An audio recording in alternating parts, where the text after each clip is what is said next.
ما تعملش عرس، باش تعمل هكا بلديه وصديق وطول اقل مصروف. نتعداو للعمره. يا بنتي اسمع لا وانتي هذه ما نتفهموش فيها. ما هذه ما نتفهموش فيها. قول لي علاش؟ انا نحب نهار برك، نحب بلديه نقصد رب كتبان صديق وتقصد رب. علاش؟ ما نحبش اي مصروف زايد نحس فيه. وبه نقولوا انا وافقت انا نمشيو نعملوا عرس في بلديه.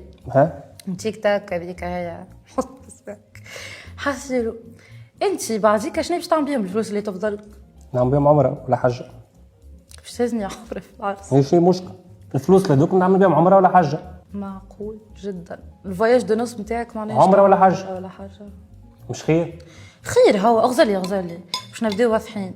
هو خير اكل عمره والحاجه وكل شيء ان شاء الله ربي يسهل ونعملوهم وكل.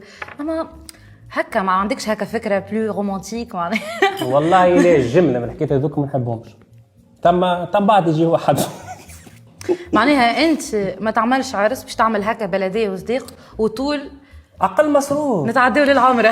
يا بنتي اسمع لا